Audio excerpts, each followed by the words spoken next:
एक गांव में द्रोण नाम का ब्राह्मण रहता था। भिक्षा मांगकर उसकी जीविका चलती थी। सर्दी गर्मी रोकने के लिए उसके पास पर्याप्त वस्त्र भी नहीं थे। एक बार किसी यजमान ने ब्राह्मण पर दया करके उसे बैलों की जोड़ी दे दी। ब्राह्मण ने उनका भरण पोषण बड़े यत्न से किया। आसपास से घी तेल अनाज मांगकर भी उन बैलों को भरपेट खिलाता रहा। इससे दोनों बैल खूब मोटे ताजे हो गए। उन्हें देखकर एक चोर के मन में लालच आ गया।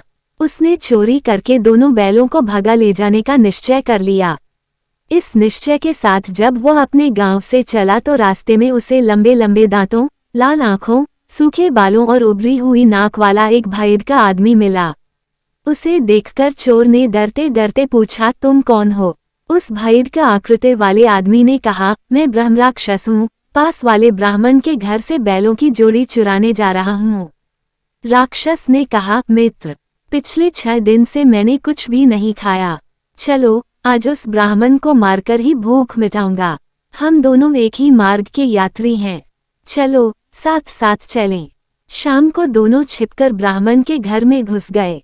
ब्राह्मण के शयाशायी होने के बाद राक्षस जब उसे खाने के लिए आगे बढ़ने लगा तो चोर ने कहा, मित्र, ये बात न्यायानुकूल नहीं है। पहले मैं बैलों की जोड़ी चुरा लूं, तब तू अपना काम करना। राक्षस ने कहा, कभी बैलों को चुराते हुए खटका हो गया और ब्राह्मण जाग पड़ा तो अनर्थ हो जाएगा, मैं भूखा ही रह जाऊंगा।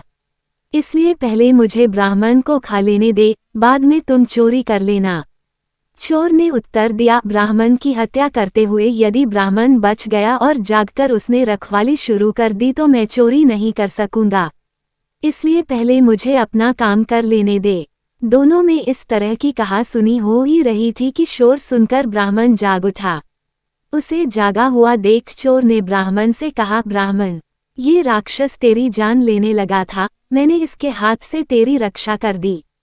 राक्षस बोला, ब्राह्मण, ये चोर तेरे बैलों को चुराने आया था, मैंने तुझे बचा लिया। इस बातचीत में ब्राह्मण सावधान हो गया। लाठी उठाकर वह अपनी रक्षा के लिए तैयार हो गया। उसे तैयार देखकर दोनों भाग गए। सीख, शत्रु का शत्रु मित्र।